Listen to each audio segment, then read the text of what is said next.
We're on. Good evening. Good evening, ladies and gentlemen. I'd like to call the May 2nd, 2023 regular council meeting to order. This meeting is being held with the benefit of public notice as required by the Open Public Meetings Act. Madam Clerk, would you call the roll? Mr. Reparo? Yes. Ms. Phillips? Here. Mr. Ty? Here. Mr. Carabelli? Here. Mr. Whalen? Here. Five. Please join me in saluting the flag of our country. I pledge allegiance to the flag of the United States of America and to the republic for which it stands, one nation, under God, indivisible, with liberty and justice for all. May you please stand for the invocation. Dear Lord, let us pray for those suffering with loss of life or illness. May you provide them and their families with comfort and healing. As always, may you continue to bless our country and township, and may we as a government represent the best interests of our community. We ask all these things in your name, dear Lord. Amen. Okay. So before we get started tonight, I just want to give an update. Just want to advise everybody that we have an update to tonight's agenda this evening. It was different from the agenda that was posted on the website. We have added an item for discussion. The administration will discuss tonight with council the possible change in the health insurance coverage for the municipal employees and retirees.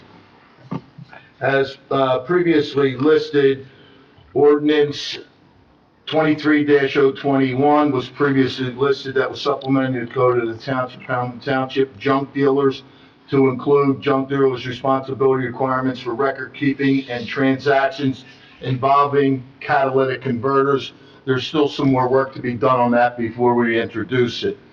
That is being replaced with ordinance authorizing the township of Hamilton to enter into an agreement with Vince Padalino, his successors, and/or signs for the acquisition of improvements in property located at 1760 East State Street and designated as block number 1637, Lot 10, Hamilton, New Jersey. Purchase price $75,000, estimated closing cost $4,000, total amount of funding $79,000. Could I please have a motion in regard to the update for the agenda? Motion. I'll second that. On the motion, Mr. Reparo? Yes. Ms. Phillips? Yes. Mr. Ty? Yes. Mr. Carabelli? Yes. Mr. Whalen? Yes. Passes 5-0. I guess we'll do discussion before the minutes. So why don't we just move right into the discussion regarding the health benefits, overview and analysis, and our business administrator, Kathy Monzo, will go over that with us. Got it. Can you hear me okay? Mm-hmm. Yes. All right. I just wanted to give you a very brief update on what we do with regards to our renewal for our healthcare insurance that we provide for our employees and our retirees. So we got a proposal from we've been with AmeriHealth for about 7 years, I believe, and each year our broker, Foundation Risk Partners this year, and they've been it for last year as well, they also go out to market, right, and get other proposals as well, and they do that each year. We don't, try to switch companies, but we still want to make sure that we're doing the best that we can for the residents while maintaining the same benefit for the employees. We got an initial proposal from AmeriHealth that would be a renewal with them for another year. That was about a 21% increase. So that was a bit shocking. We waited for some other proposals to come in. We got a proposal from Aetna that was much better than that. Alongside of that, we got proposals for us that as a township, instead of a fully insured policy, to go self-insured, which we currently do for our prescription. So we think that there's an opportunity for significant savings if we go to self-insured. It's obviously a risk, but we've looked at it, and even the worst case scenario, going self-insured with the proposal from Aetna Meridian, they use that for their stop loss. It was still better than the proposal that we got from AmeriHealth. So it's kind of a big deal when you change your providers, even though they're comparable, it's almost the same, and the networks are the same and all of that. So last Friday, we met with union leaders and representatives so that we could make sure that they understood what we were going to recommend to you, the council, for approval. We never like to just make those changes without having some form of communication. So the meeting went very well. They were very supportive of that, had a lot of good questions. I think that they'll have a positive approach, take that back to the members. The transition to Aetna should be very seamless and a smooth transition because they'll do the enrollments electronically based on the information that we already have through AmeriHealth. So we think it's a just as good, if not better, plan. And Aetna has guaranteed that for us in terms of being able to meet the requirement for that under our contracts, our employment contracts. And we got a pretty good response back from, at least initially from the unions and all of that. Our Foundation Risk Partners, our broker, they're going to help us through the whole step of it. And the renewal period the period starts July 1. So I'll probably be bringing to you for next meeting, right, a resolution to approve the proposal with Aetna for our medical, for our active employees and our retirees under 65. Everything else will stay the same. So. Quick question. Sure. Can you explain self-insured versus fully insured? So it's just what you would think. It's not, and again, I'm a layperson when it comes to the insurance, but it basically means that we support the claims, and so whatever claims come in, that's what we pay, and we pay those out. The way it works under fully insured is whoever your provider is, your healthcare provider is, they pay out the claims, and we pay them a fixed amount, right, each year for the enrollment. And so this way, we're paying the claims. So Aetna is just really like the administrator for us. So they do. They still process it under the self-insured, but we pay them, right? And we pay them an administrative fee in this proposal for doing that, for processing our claims, because they still do that. Sure.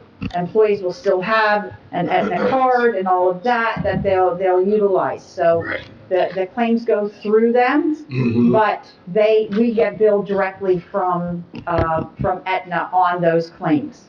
And that with a little caveat to that, obviously the stop loss insurance is for any larger claims. If it goes over a certain amount, then that's handled by a separate insurance policy. We're not liable for that. And again, we pay for that, a fixed amount that we know will happen. So Does the stop loss number in here after it hits a certain threshold? Do we have that? I don't know what Most the of them are specifics like are in there. 150,000, 200,000. I want to say the amount is 50,000. 50,000? Yes, I believe, but I'm not 100% sure of that, but I can email you with that. I personally, we all see what insurance goes up yearly, and, Right. For us to reach out to, another broker, to get quotes is just going your due diligence by doing that. And, we're not talking, one company with it going up 20%, the other one, comes in at, slightly below that. Sometimes the disruption isn't worth it, but when you're looking at the numbers that what we showed here, it just makes sense that we do this. So a part of what we talked about on Friday with the unions was that they all want to know really what it means for them too. And so we have the opportunity, right, as self-insured to do better than the proposals that we were getting for fully insured, right? But it's still slightly higher than, and I want to say it was like a 3% increase over what we're currently paying. So we may still have to adjust the premiums that they pay their contribution, their employee contribution on. I was hopeful that we might not have to change them at first, but as, you know, we'll have to look specifically at the numbers, and we might have to adjust it slightly, just because we also have a little bit more of an unknown environment going into this self-insured. So there might be a 3 to 5% increase on the premiums that we set out for employees, and that's what they're making their contributions on. Kathy, you made a statement that, you know, being self-insured, that they'll still administer the fund and they'll process all the claims, and we will pay them their annual premiums, right? So- For the administration. Are they writing the checks to the end user, meaning the hospital, the doctor, or? Yes, they're processing all of those. We're paying them directly for that. That's how it works. So we don't pay them premiums anymore. We won't pay them based on premiums. It'll end up being, this is the actual, right, claim amount, and that's what we'll end up paying. So basically, when you're going self-insured, you're betting that, right, there's going to be less claims than the total premium that it is to cover each individual. They'll be paid on a percentage of the claims that are processed instead of premiums, correct? I don't know if That's what it's a it sounds- percentage, but yes, there is an administrative cost in there for them to be able to process that. Right. So, Okay. Correct me if I'm wrong, but when we do the fully insured plan, we pay them that premium per member, and that money sits in a pot, and then as the claims come in, it comes out of that pot. There's money that's not been used, we've been paying more than we've been using, so we're paying them X amount and not hitting that number. Being the self-insured, it saves that difference. So that money that we're saving, rather than paying, do you know the cost per member? I don't know off the top of my I know. head, so. Keeps changing, keeps going up. So it's around 20 million that we pay totally Yeah. in for medical benefits, not including RX, right? That's separate. So about 20 million. The proposals came in, I don't remember what the totals were, but they were much higher than that. So. and- 22 is the high end. There you go. All right, yes, because it was in your. Haven't had to open that page. So, Those, when you're paying in that premium, when you're not self-insured, all that extra charging you that money, and we're not using it. So it's a waste of money. Kathy, can I ask, is this a 1 year with a option to renew? Did they give us any pricing for, so I think we always just do it for the 1 year. 1 year? And each year they go out and, you Your know, broker would shop go it out again, again, if shop you it will, again. just to make sure that we're looking at But this. the self-insured piece is not year to year. Right? So the self-insured piece, we still will go out for providers, but again, you know, most of the time, depending on your experience, if it works out with Aetna, we'll probably get a renewal amount for them, right? And so we'll go with them. You And know, the, if the renewal is reasonable and we're Reasonable. happy with being self-insured and all of that. I see we got Aetna. Do we reach out to anybody else, like Horizon, Blue Cross, Blue Shield, New Jersey? Yes. Any others? Did they give No. us numbers too, or? So, AmeriHealth was our, you know, Alright. incumbent, so we went to them first, and then at the same, right after that, when we get the claims experience from them, it was submitted to Aetna, and it was submitted to Horizon Blue Cross Blue Shield. And we got no response from Horizon, Wow. and we got the proposal from Aetna, so, yeah. Horizon doesn't want to be involved with us. They want everybody in the state health benefits plan so they can jack the prices up. Yeah, I mean, I know we use Horizon and we get great discounts on, you know, the hospitals are tremendous. I mean, I'm sure we're getting them from Aetna too, but. We just had a report that 10,000 new members, state employees, left state health benefits. Oh. They're leaving the droves. Okay.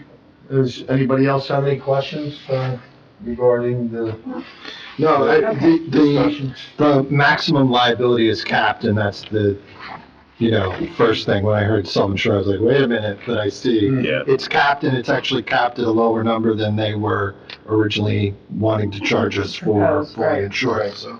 But it's still an increase over, right? So it's just gonna depend on how we do, under the self-insured, but there's potential for savings. Yeah. And, there's also a potential that it's gonna be higher than we expect, which, again, is still higher than what we're paying currently, but not quite as high as what we would have gone if we went to the fully insured model with AmeriHealth under the renewal.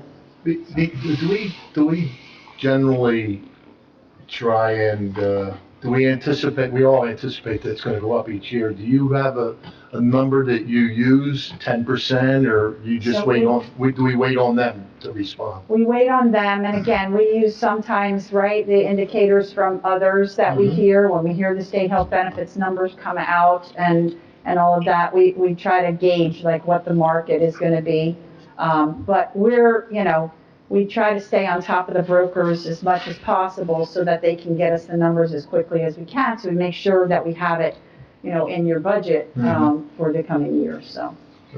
State health benefits went up so much because every time they were telling you, don't worry about it, go get tested. Don't wait in the testing line, or go get the vaccine. They was taking your insurance card and telling you not worry about it because they hate your insurance company.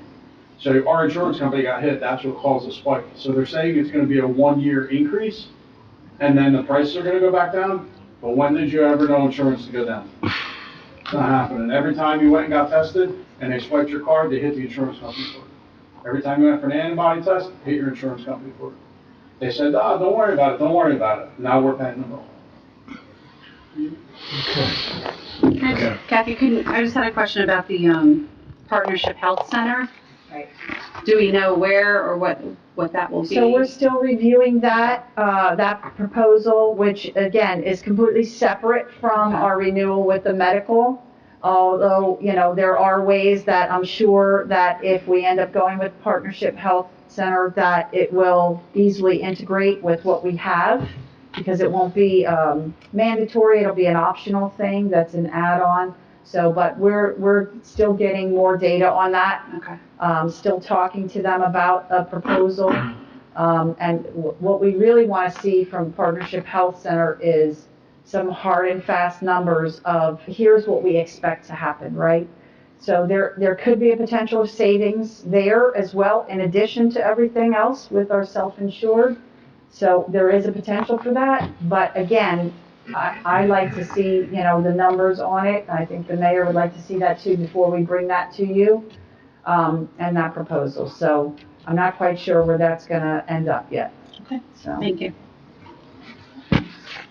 Okay. If there's no other questions, we'll move into adopt the minutes from February 21st and March 7th, right? Council President, I'll make a motion to move on minutes of February 21st and March 7th. I'll second that.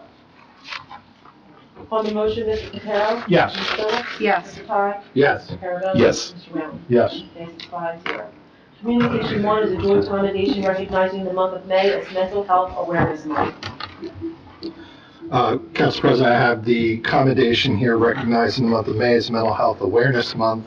And whereas there is a proven connection between good mental health and overall personal health, and whereas mental illnesses affect almost every family in America, and whereas people with mental illnesses recover if given the necessary services and supports in their communities, and whereas people with mental illnesses make important contributions to our families and our communities, and whereas millions of adults and children are disabled by mental illness every year, and whereas only 1 out of 2 people with a serious form of mental illness seeks treatment for his or her mental illness, and whereas stigma and fear of discrimination keep many who would benefit from mental health services from seeking help, and whereas research shows that the most effective way to reduce stigma is through personal contact with someone with a mental illness, and whereas good mental health is critical to the well-being of our families, communities, schools, and businesses, and whereas greater public awareness about mental illness can change negative attitudes and behaviors toward people with mental illnesses, Therefore, we now resolve, with Mayor Jeffrey S. Martin and the Hamilton Township Council, that May 2023 is Mental Health Awareness Month, and we call upon the citizens, government agencies, public and private institutions, businesses, and schools in the Township of Hamilton to recommit our community to increasing awareness and understanding of mental health, the steps our citizens can take to protect their mental health, and the need for appropriate and accessible services for all people with mental illnesses. Thank you, Councilman Ty.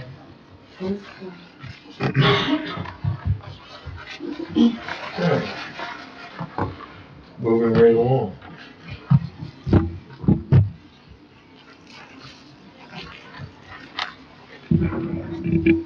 Oh, sorry. Sorry, it's you this time, not me. For your consideration for the consent agenda items, we have CA1 through CA17, resolution CA16 that was removed previously. Thank you. Everybody's had a chance to go over the consent agenda items. I'll just read a couple of them real quick. There's not that many tonight, but you got CA1 as a resolution authorizing extension to agreement 21-228 for insurance services with Delta Dental of New Jersey for municipal employees and retirees for the terms July 1st, 23 through June 30th of 25, not to exceed $723,954 annually. You got C5 and 6 are similar resolutions they're approving. The first, 1-year contract extension with Overhead Hoist and Crane for annual inspections and repair on small cranes for the Department of Water Pollution Control in the amount of $12,385 maximum. The same is for CA6, but this is a larger crane.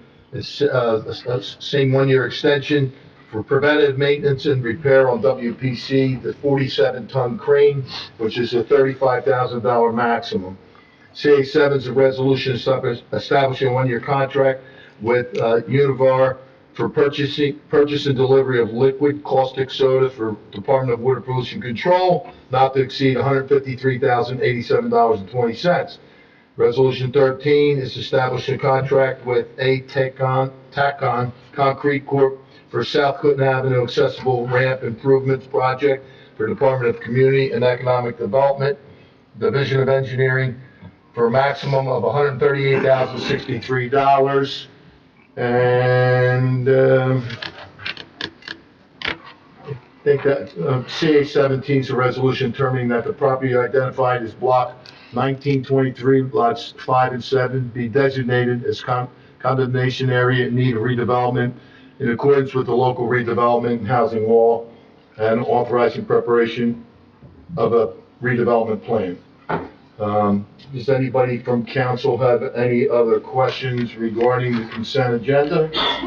So 17 is the new municipal building. Yeah, it's that lot Plus that line lot that has the house that we're buying. Right. Apartment. Making progress. Yeah, I saw that. Pictures were eye-opening. I like the fact that CA13 was 22% lower than the engineer's estimate. That's always a good thing. The ramp improvements. Yep. I noticed there was a reduction in cost for CA3 too, from 23,000 to 20,000. Yep. It's very good. Any other questions from council regarding the consent agenda? How about if we open it up to the public then? Anybody from the public like to comment or ask a question regarding the consent agenda for tonight's meeting? If not, go ahead, Janice. Come up. Feel free, come on up. That's what we're here for.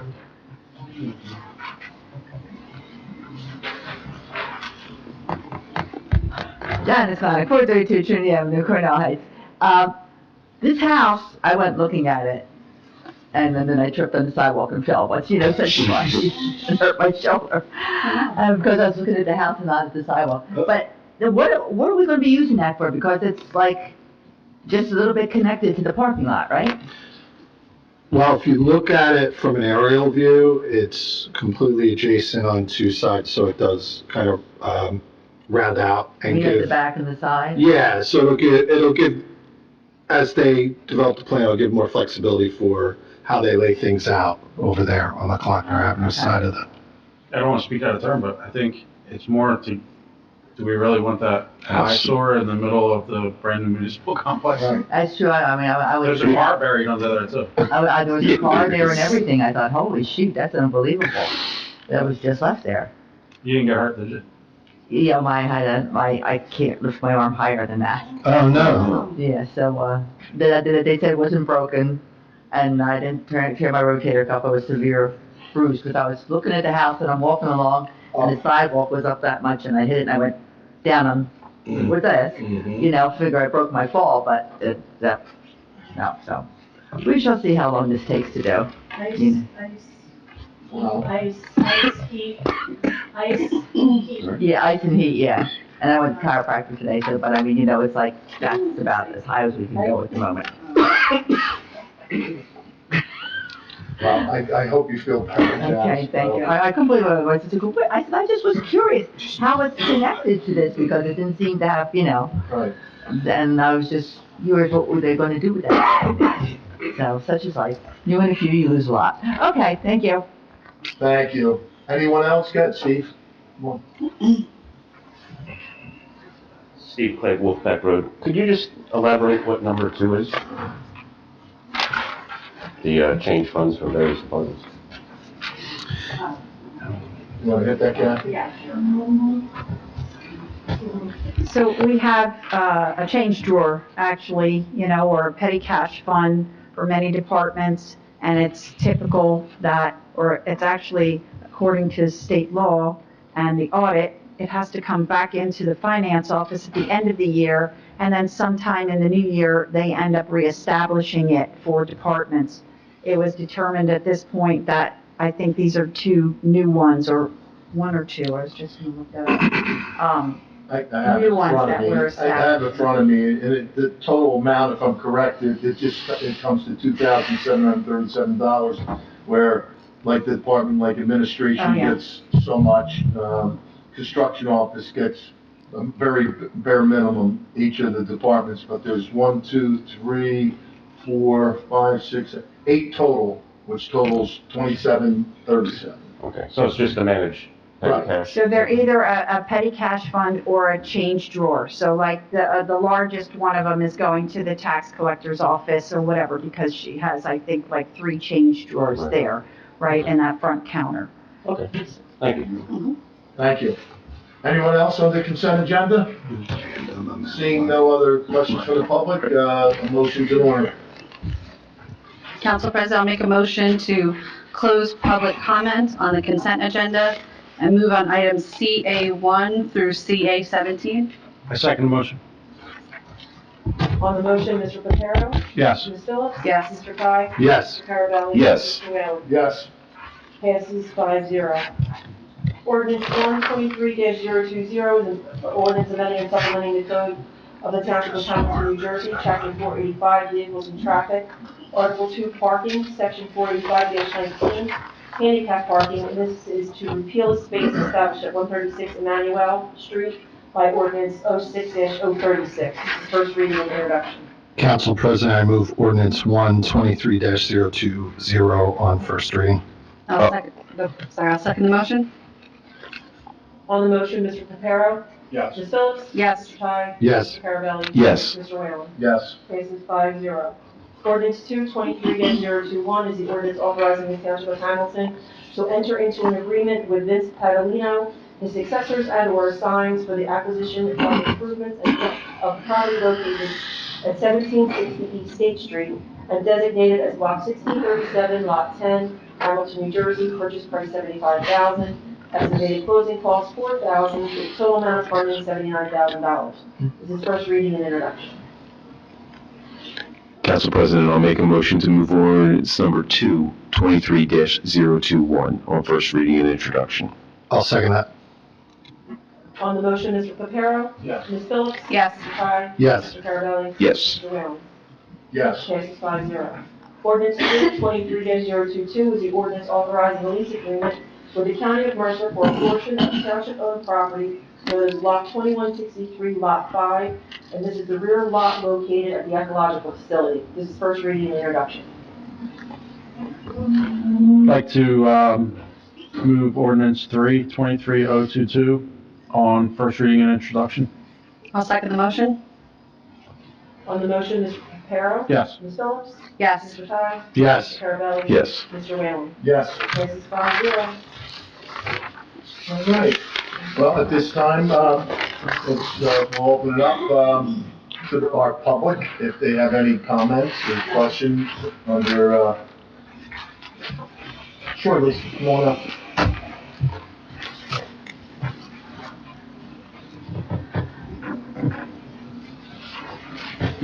Good evening, Lisa Williams, Briner Lane. I'm here tonight because I just this evening finished listening to the last council meeting, and I have some questions on the issue that Steve raised. So he raised the issue about Oprah requests and recouping the costs, and some, I heard that some were being labeled malicious. So who is making the determination whether an Oprah request is malicious? What criteria are you using to label an Oprah request malicious?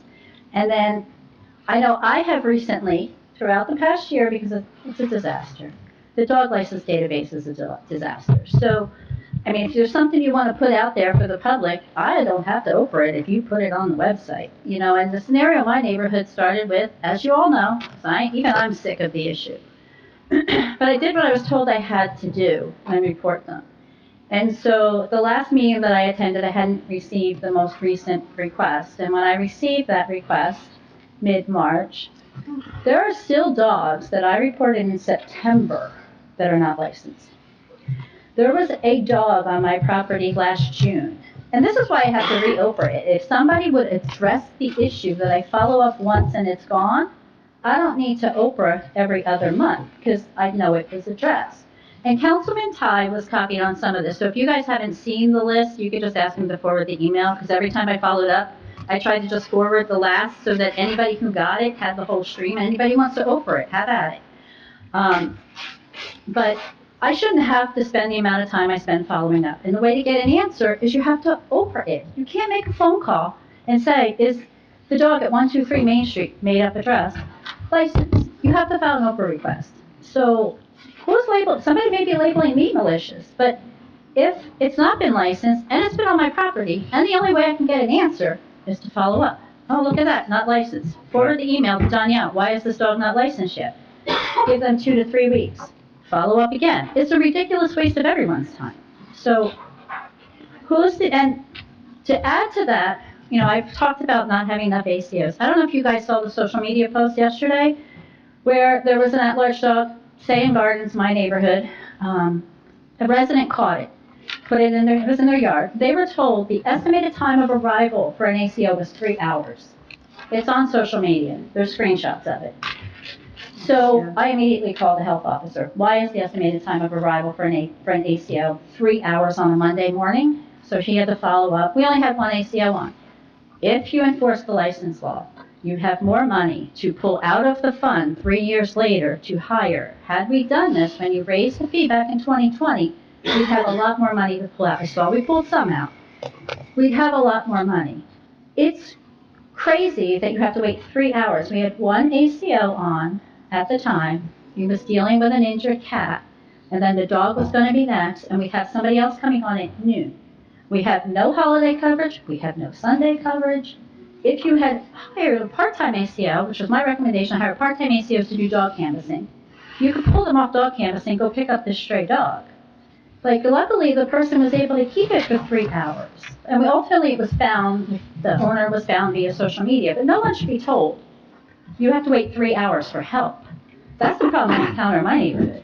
And if you put the dog license database on there, I don't have to Oprah it. I don't have to have neighbors say to me, oh, my dog's licensed. That's not true. There are a couple that have outright told me the dogs were licensed. They're not. You know, like, it's public information. Don't lie to me. So who's making the determination that Oprah requests are malicious, and what criteria are you using to determine it is malicious? Sure. We don't know, because we don't know who sends the Oprah request, so we don't know who's malicious or who's not doing the malicious. It was a conversation. Yeah, I think the consensus conclusion that we came to was that we want to continue to work on transparency to make it easier for folks to be able to get the information that they want without having to Oprah. I mean, I think that was what the ultimate conclusion of the conversation was, that, you know, we've made a lot of improvements regarding transparency and there's more work to be done. The five of us don't even know who sends Oprah requests in, so I couldn't tell you one name, Well, except the name that was released 4 years I can ago. go back and now watch the budget workshop that Steve referred to in the public comment of the last meeting, because I ran out of time. I wasn't gonna come tonight. I'm like, I'm not coming. But I'm like, are you guys labeling me malicious?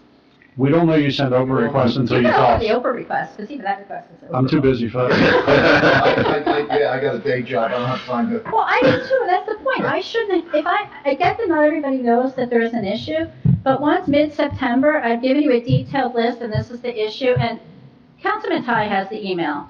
I tied in the number, dog license numbers to the stats. I identified every missing number, every duplicate number, and then for the September group, because I don't walk as much as we used to, so I had to know the dog still existed before I would put it on the list.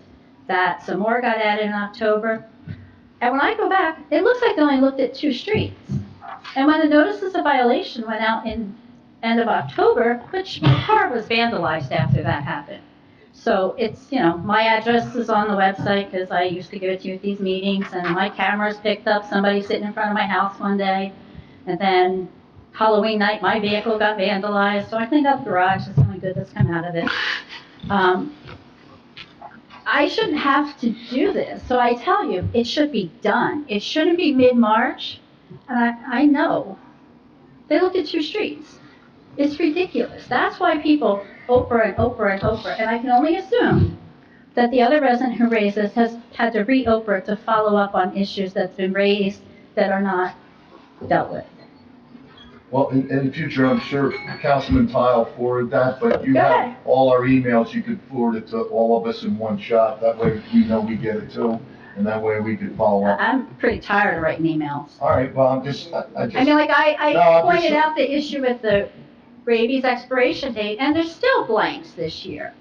And there's still, like, some I happen to know when it should have been, because it's one of the people who have pulled up alongside me while I'm walking my dog, put down their window and said rude things to me while I'm walking around the neighborhood.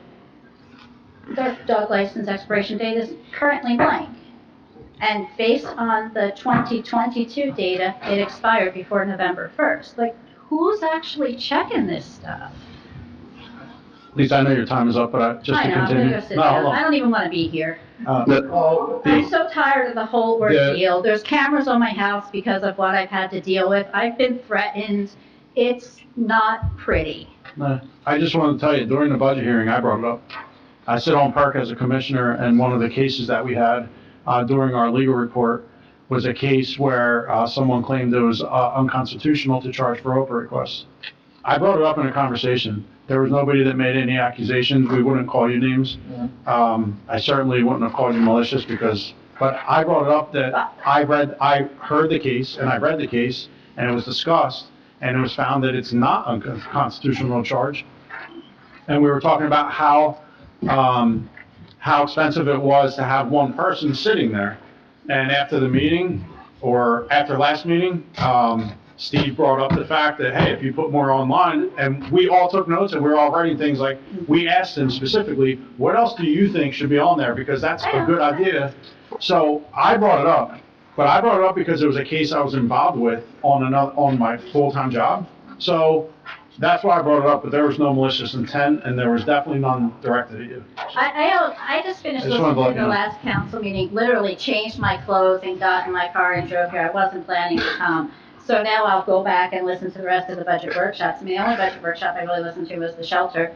And I heard that we are considering hiring a consultant to follow up on dog licensing, which I don't see how that's more helpful than hiring an ACO that can do double duty, because is that consultant going to provide the same kind of list I've provided? And now you got to send an ACO out to go make sure the dog exists? Like, what specific steps and tasks is that consultant going to do to rectify this dog license thing? And if you look, most of the dog licenses that the dogs existed before, at least the ones I followed up on, they were not even being charged late fees. Some are, some aren't. So I guess if you're unlucky, you get charged a late fee. If you're lucky, you don't. Like, people licensed their dogs last November as a result of those notices of violations. They weren't charged late fees. The dogs existed. Well, So I just look at it as lost revenue and safety. I'm sorry, I'm really tired of the whole thing just as much as everybody's tired of me talking about it. well, that's not necessarily true. I mean, you come here, and we hope that our residents partake in the meeting and express their concerns, and hopefully, during the daytime or whenever, can make the phone calls to follow up on it to see if these things are being taken care of. So we don't know unless we hear from you or others, right? So, I mean, that's what this is all about. We need more ACOs. 3 hours is ridiculous. I know I'm not going to get any help the time of day that I'm typically walking, other than the 2 days a week I work remotely and I'm walking my dog on my lunch break, because there's no one to call. I mean, it's 9 o'clock on Monday. In my opinion, nobody should be told the estimated time of arrival for an ACO to pick up a stray dog is 3 hours. And my follow-up was, when the dog was reunited, I'm like, do we know where it lives? Not that I don't want the address, but somebody should follow up if that dog is licensed. That wasn't like the immediate next thought, it took Should be a me process. to say, we know this dog exists, you should make sure it's licensed. That is not happening. That is lost money that we could use to pay for ACOs. I'm gonna go sit down, my time is up.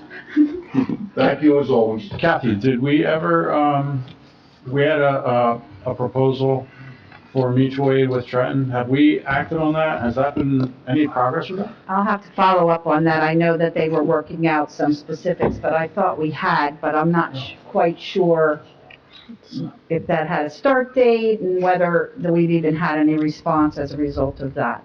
But if you want to talk about the ACO schedule, right, there at some point, I think it was last year, and maybe even before that, but we've staggered their shifts, right? So that we had ACOs on at later and during time periods that might have a lot more activity, because I don't know if, I don't remember seeing the stats, but I don't know if Monday at 9 a.m. is a real busy time for them. Obviously, it was that day, unfortunately, that they had a couple of calls, but maybe it's time to also relook at that, right? What time are the calls coming in? What kind of staffing do we have at that point? Because I know that, they've tried to be very responsive to those needs of how can we stagger the shifts? How can we schedule them to get, the best activity from them? And to go back to your original request about the Oprahs and what Steve raised, it was a very good point at the last meeting, and I think you all agreed. So in the meantime, Brittany and Allison's office, Brittany ended up running a report of what are the most requests that we get through Oprah, how many do we get, and what are those requests? Do we have an opportunity to just provide that information right online in some respect without having to go through the whole process of Oprah? So she and I sat and went over it all, because Brittany did a whole lot of work on that in terms of, there's already, I think it was maybe 3 or 4 items that were large items that you already made a change to and provided a link in the Oprah request that says, here, you can get that information directly. So it was a great suggestion. And we still have a lot more items that we're going to try to work on, and we were talking about how do we do that? How do we work with the software that we have in each of these departments that might be able to just automatically put a link, right, either in the Oprah request itself or on the website, so that you can go directly there and just say, I want to get my information. So I think the message came loud and clear from all of you that transparency is very important, and with, the idea that you had, Steve, we're going to work to try to get to there and put most of this information. Look, we'd rather have you be able to have that information directly rather than have to go through a process. And it shouldn't have to take a long time. Some things are much more labor intensive, and so they do take a little bit longer, but you know, there were a lot of opportunities on that list of types of requests that we get, that we could actually just make that information available. So we're working towards that, and hopefully we'll just keep making progress. And, you know, we can always update you on that too, is like, hey, we just got these links out there, and so if you have these requests anymore. So one of the tougher ones is that we talked about and that we want to work on is from the animal shelter, because again, we're sort of limited by that software. But we're trying to work at ways that, look, how can we put this out there easier, so that it's accessible to everyone, right? And so with keeping in mind, obviously, that we have certain restrictions, we can't put everything out there because many things need to be redacted, and so we want to try to figure out a way to do that as well. So. Well, real quick, and I'm just gonna make a brief statement. By no means am I grandstanding up here. I've seen the progress that our shelter has made. I mean, and I would think, Steve, that you agree that we've made a lot of progress in the last probably 4 years, I'd say, 3 to 4 years, we've made a lot of progress. Do we have a long way to go at times? Yes, especially when we're sitting here listening to issues that our residents bring up. Personally, I don't know. I'd like to find out, what was the reason for a 3-hour delay for an ACO to go pick up a stray dog, right? I'd like to know what the reason is. I mean, you know, they all have radios in the car, they have a dispatch, there's no reason, if they're out on the road, that somebody can't call an ACO wherever they're at. When you're done, you need to stop at this location. We have a stray dog that a resident is holding on to because they don't want to see the dog get injured, get hit by a car, whatever. And maybe we need to sit and make sure that they put a protocol in there that, hey, when you pick up a stray dog and you find out who the owner is, number one, is that dog licensed, right? And if it isn't, you get your dog back when you get the license and the rabies updated and everything that needs to be done accordingly. But I don't want to take shots at our shelter or the ACOs until we get some more information on why a situation similar to what you just brought up that happened in your neighborhood, and hopefully we could come back with some better answers. We're all concerned. There's nobody up here that isn't concerned about our shelter and the way it operates, and we want to see improvements. So, sure, come on back up if you like, Lisa. So I was out of town while Lisa walked up. I was out of town for a Board of Health meeting. I know I've been personally asking since 2001 why we don't have longer than 1 year dog licenses and letting them pay. I missed that meeting. They need to be prepared with an answer by the next Board of Health meeting, because I've been asking now since 2001, and I think it's time. We do a 3 years rabies, they should be able to do a 2 or 3 year license. It makes sense. We get more people with their licenses, they won't be bothered every year, but I've been put off now for 2 years, so I think it's time for that to stop. Good. So when I saw the 3-hour estimated time of arrival, I immediately picked up my phone from work and called Chris and said, why is there a 3-hour estimated time of arrival for somebody to pick up a stray dog? And I was able to figure out the street, but I'm not going to say that here. Yeah, but it's on social media, saying Gardens area. I commented that I thought it was a certain street, which it was, you know, that area, because of the ring notice I received. So Chris did follow up, and he texted me back, and so we only had one ACO on at the time, and at the time he was dealing with an injured cat, and when the cat was dealt with, the dog was next. By the time he got to the dog, it had been reunited, because then I got a text back from Chris that it had been reunited.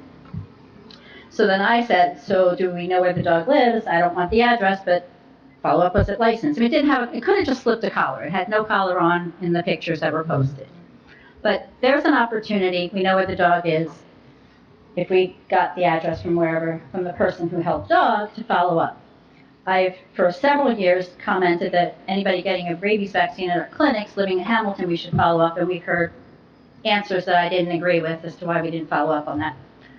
I recently asked if all dogs being adopted from the shelter are being followed up, and I got an answer that I didn't appreciate, that we are removing all barriers to adoption, and to me, dog licensing is not a barrier to adoption. It's a basic, responsible pet ownership thing.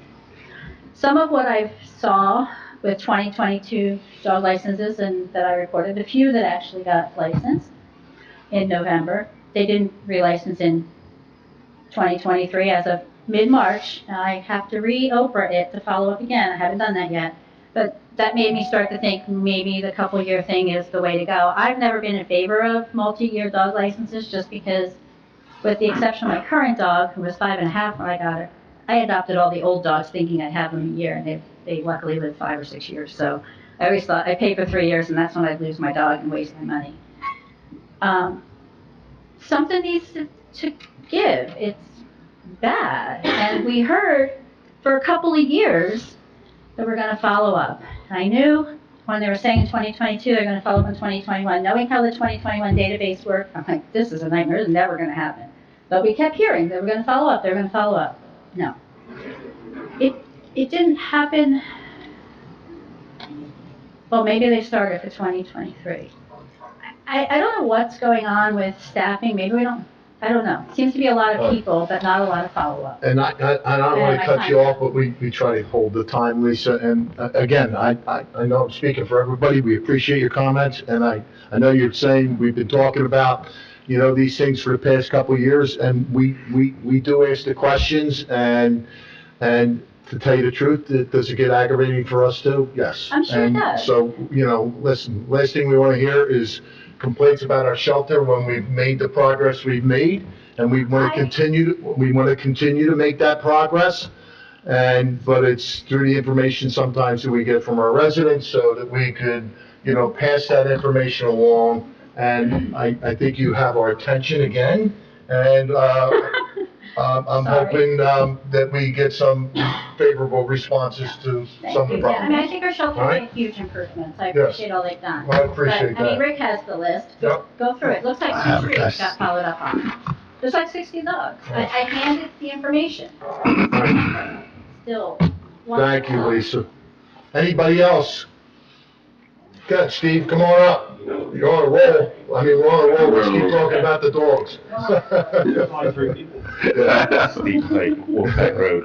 A lot to unpack there. So let me get my thoughts. The first issue is, yes, a lot of improvements with the Oprahs. So I just want to make sure I acknowledge that. But the second half of my argument was more in line with what Lisa was complaining about, is not so much what information you could make available, but take away our reasons for needing to constantly Oprah it. Mine ties into the animal control issue. Once a week, every week, Brittany knows I send her an Oprah. Give me all the CAD reports, all the audio for the CAD reports, all the incident reports for animal control, because for 5 years, here we are talking about lack of animal control. Besides the one Lisa mentioned, there was one last week, or about 10 days ago, of a cat on Basin Road. It was late at night, and these aren't the norm, but it was closer to midnight. Somebody called for an injured cat and couldn't get any animal control. Kudos to the shelter when they found out the next day the cat is being cared for and getting its surgery. But still, if it were not for that person going the extra mile, and God forbid that cat had some disease or scratch or hurt this person, that's the reason that you have the animal control that needs to go out for that. It's 5 years on this. Everybody said that they're going to get an answer, but every week I still have to do these Oprahs. I'm sure Brittany's tired of them. I'm tired of listening to them. And we still cover only about 70 hours a week with animal control out of 168 hours.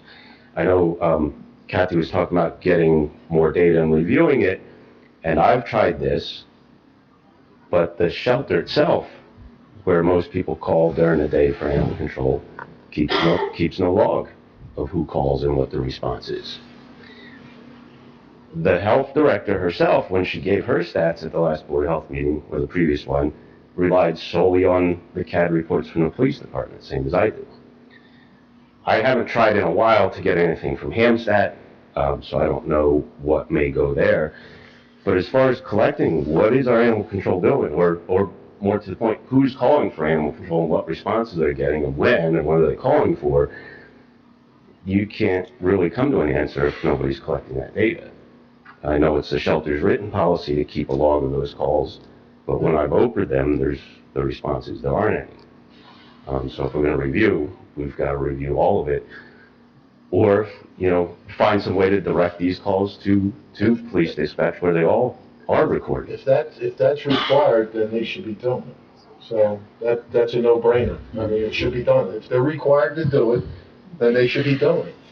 It'll be on my follow-up with the director, so, and I've got a number of things here to follow up with her on, and we'll make sure definitely that you get a follow-up, and so will you. Not gonna leave you hanging on the things that you bring up. Again, I have no knowledge of logs that they're not keeping. I would question, I don't know how many calls they're getting directly, or are the calls going to the police, or are they going to Hampstead? I'm not sure. So, because those we can readily get, right? And I'm not sure about that, but I'll have to follow up with Kathy. Yeah, that's what I thought, but when Kathy presented her data, she got it right from the police department, which is, just a fraction. Right, but she was talking about the cases that you had brought attention to about how many were not being answered, right? And what times were those? And that's because that's all the data I could get is from the police provide those CAD reports for us. Okay. But that is an issue. And I had one other, but it slipped my mind, so. Well, maybe you remember it after Janice, and then. I probably will. Thank you. Kathy, just, I know I keep beating this to death, but our fire department goes all over the place. They help everybody. They go on the highway, they go to Lawrence, they go to Bordentown, they go to Robbinsville, they go everywhere. Our police department, when they're needed, goes everywhere. Our road department, if it's needed, goes outside the town. When do we get help? It's not fair that our taxpayers are holding a burden from these other towns. Well, they can't afford to have a full-time police department, or they can't do this. Our taxpayers are footing the bill. At what point do we get mutual aid from somebody that's in our surrounding town? If Lawrence has it, let's do it. Let's do some type of agreement with them. But the Stratton thing's been going on forever. I'm not sure how long that's going to take. There's got to be somebody else around. We help everybody else out, but nobody helps us. Maybe it's time to put a stop to that. I agree, but a lot of times, look, again, there's been the suggestion that we need to provide 24-hour, right, ACO coverage, and that is just not, our interpretation of the law for that. And so we don't have 24-hour coverage. After hours is handled a specific way. Same thing happens in these other towns. They don't have ACOs on necessarily, or they end up, having some other arrangement that they do. Not having somebody available at 9 a.m. on a Monday morning is not okay. Well, that's different. And again, we did have an ACO on that day. I don't know if others were off or if that's the new shift, right? I'm not sure. I don't think so. They did change the shift, right? So I know, but I think they have like two people on each shift that they did. Or maybe there's an overlap in there somewhere, and after a certain point, there's only one on. I don't know, but I can find out. And we did have. Because I agree with you, we want to make sure that we're doing it, as best we can to address, right, the things that are happening and the calls that are coming in. I agree 1,000%. The problem I have with it is the call was delayed 3 hours because a cat was getting cared for. Was the ACO performing a surgery, or what's the ACO doing for 3 hours while the cat is getting? That's my issue. Why 3 hours? He couldn't take, or she couldn't take the cat, drop it off and let it get treated and go handle the other call? And that's a very good question. Time management. Of why it takes. Yeah, 3 hours just doesn't sit. Time management. Where is, when an animal needs to go to the hospital, what hospital are we taking them to now? So I think that. Say it. Was it a? Help out. It was a veterinarian. Is it still in Columbus? Or Yeah. No, it's Princeton not now? Columbus. So that's a hike, right? So that's That a may good be- hour round trip of driving. Right there, that's an hour, right? If an ACO is responding to a call with an injured cat, however long it takes to wrangle an injured cat, I imagine that takes some time. You got to do that very carefully. I'm just thinking out loud, right? But one of the, If it's beginning to end, that's if the two calls came in the same exact time. If Yeah. the guy or girl is already caring for the cat, that means it only takes an hour and a half to get back, not 3 hours. And the only point that I was trying to get at was, we're still going a ways away from Hamilton to get this service, the hospital service. We still don't have that in Hamilton, and that's one of the issues. That was my only, Yeah, I just feel like I don't want to start, we have great momentum with the shelter. Yeah. I don't want to start moving backwards, because that's not, we fall, we get where we are, and we still want to move farther. I don't want to go back. agreed. I agree.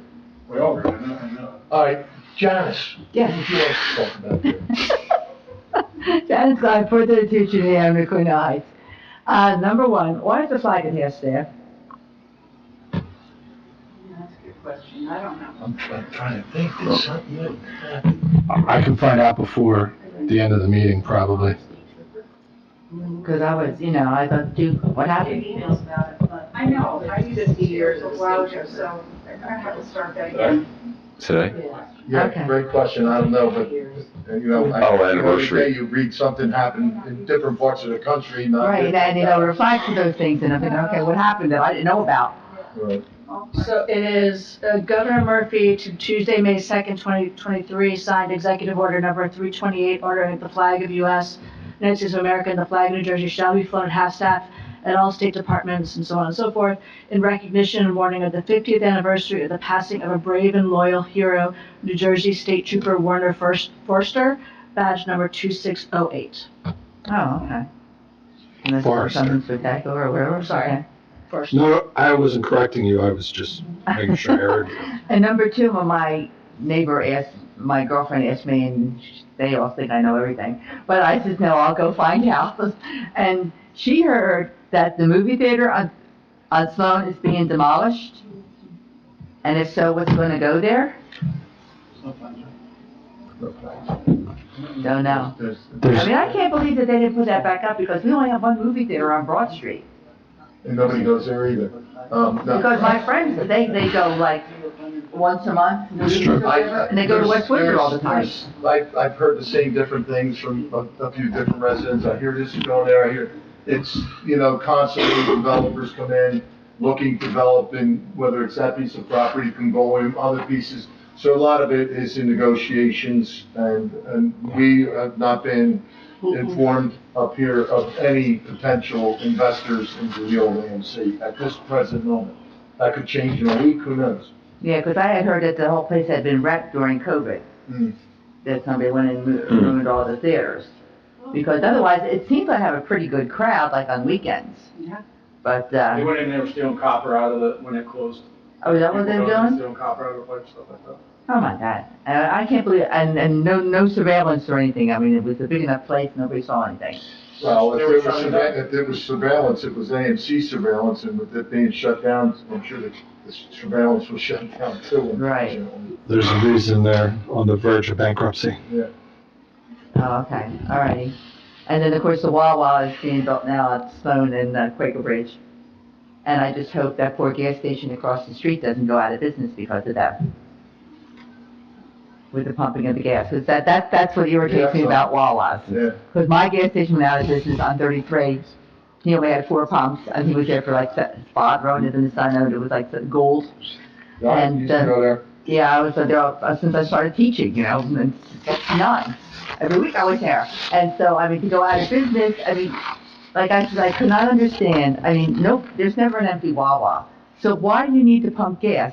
Let the guy whose whole life is pumping gas have an income, Why do you have to take that away from him? So that's what irritates me about Wawa, so I do not love them too much at all. But, like I said, let the little guy, because my father was a little guy, he was a TV repairman, my uncle was on Capital White House Chemical and Supply, they were a little guy, and on the corner was, Capital City Venetian Blinds, they were a little guy. I mean, White Heights was little guys. Let's look around, right? Your drugstores, think about the little guy that's getting beat up by Amazon. I mean, Yeah. it's what happens in our country and corporations and, I don't like it either. You like to see the mom and pop shops survive, but obviously, they're being overtaken by big pharmacies and big box stores and, you know, it's only a matter of time before the malls, right? Right, yeah, that's right, that's the thing too. Keep ordering online. No, see, I'm a touchy-feely, I gotta see it, feel it, touch it, try it on. No, yeah, that's me. Okay, thank you. Thank you as always. Okay, Steve, come on up for 2 more minutes. I think you remembered what you wanted to say, huh? Got you, buddy. Wrote it down. Steve Clegg, Wolfpack Road. So I wanted to go back to cover the requirements for ACO coverage. Because at least one Board of Health meeting, if not 2, when asked what the requirements were, the health officer himself stipulated that he is required to have somebody respond 24/7. At least once, if not twice, he made that statement. So as far as getting, you know, another municipality like Trenton to help us, we have 4 full-time ACOs. As far as man hours in ACOs, that's more than we've ever had. Trenton has 4 ACOs. They do provide 24/7 coverage, and they're still responsible for everything that happens within their shelter. Our ACOs were relieved of all of that. We have a shelter manager, we have animal attendants, we have clerks. Their job is just animal control. So why would we be looking to Trenton, who's buried in animals at their shelter, who has no more staff than we do, to have them come help us, seems like a dead end. And I would call it an embarrassment if we can't cover our own. I get we should have some shared services, maybe some mutual aid when it's needed, but as far as providing the basic coverage requirements, that we can't do that at this point, there's still something wrong with that. They have no other obligations to the shelter, essentially. We've got staff for that.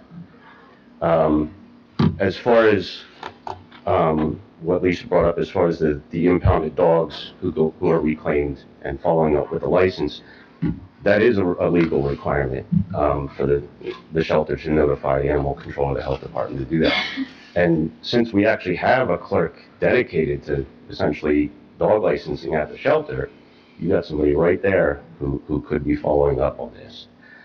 So that should not be as big an issue as it sounds like it is.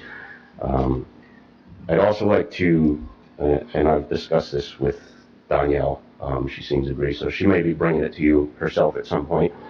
But as far as the rabies clinics, or excuse me, scratch that, as far as animals being adopted out, to include a license as part of that process, to have it done right then and there.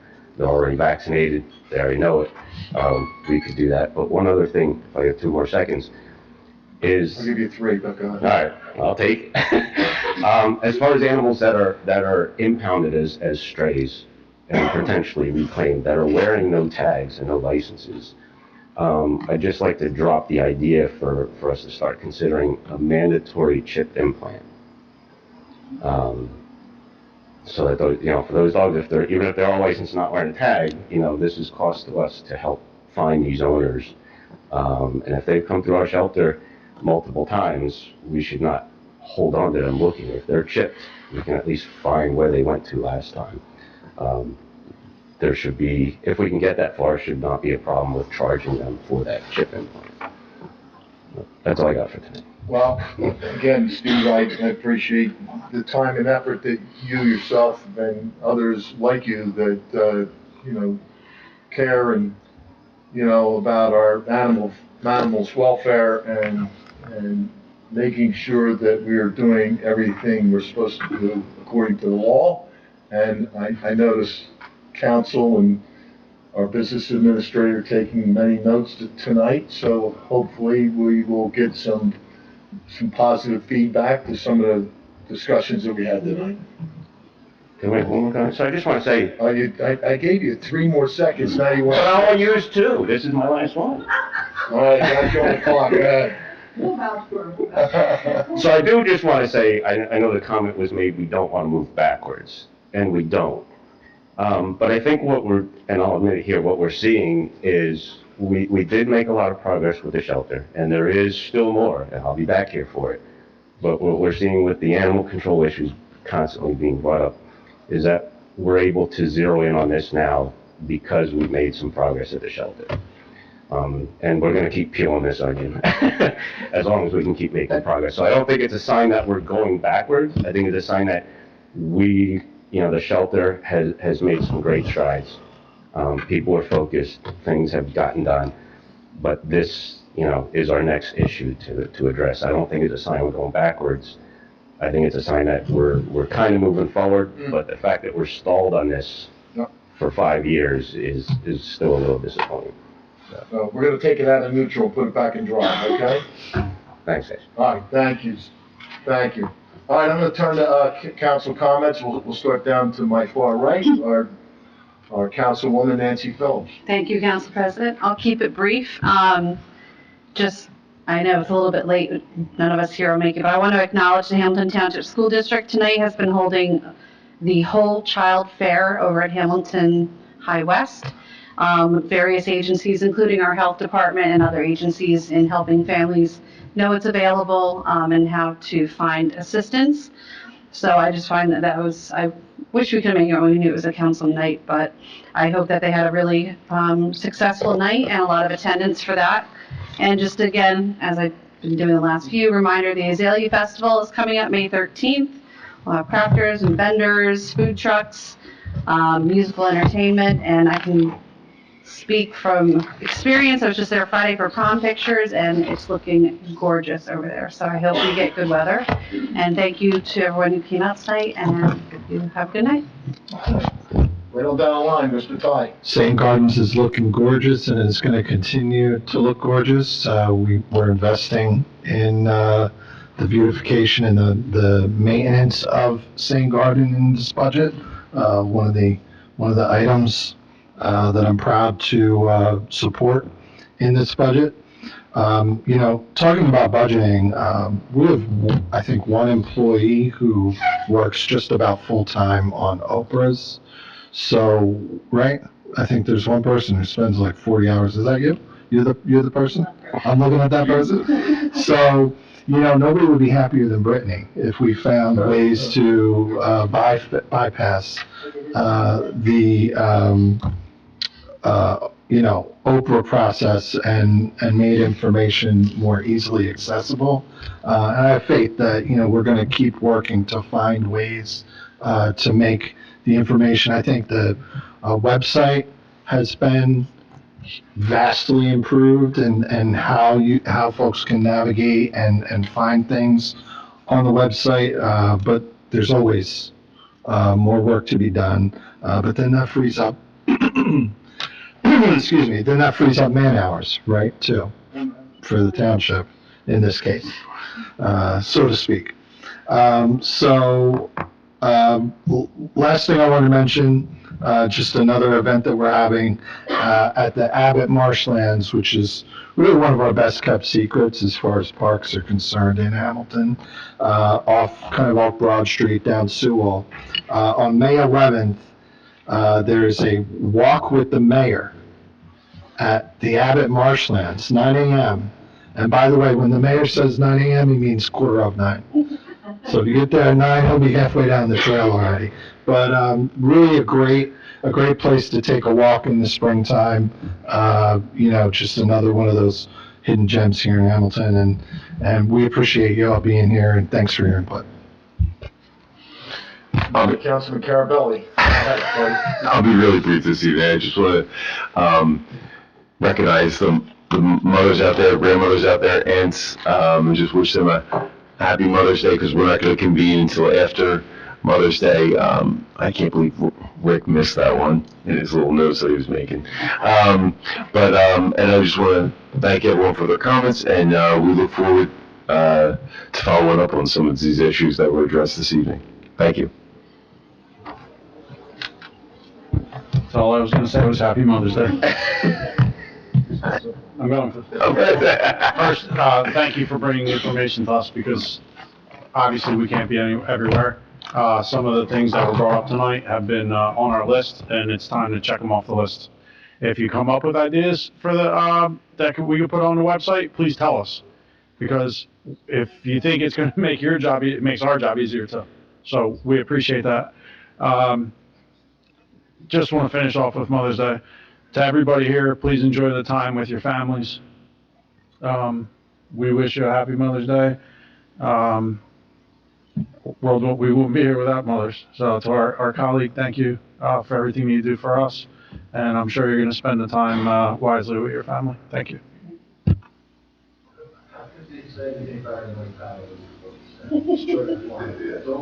Folly.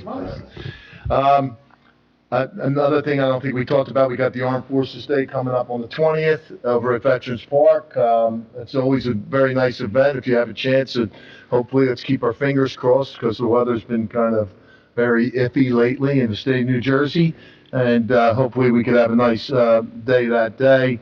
I know there's, I think the Senior Center dance is coming up on the 11th. I think it starts early in the afternoon, sometime 3 o'clock, or somewhere around then. And like my colleague said, we appreciate you coming out tonight. As always, we appreciate the comments you make. We hear you, and hopefully we can get back with some of the questions that were answered tonight, and get these responses back to you as soon as we can. Regarding Mother's Day, to all you ladies in the room that are mothers, we all, our mothers did a great job. I wouldn't be here without my mother, thank God.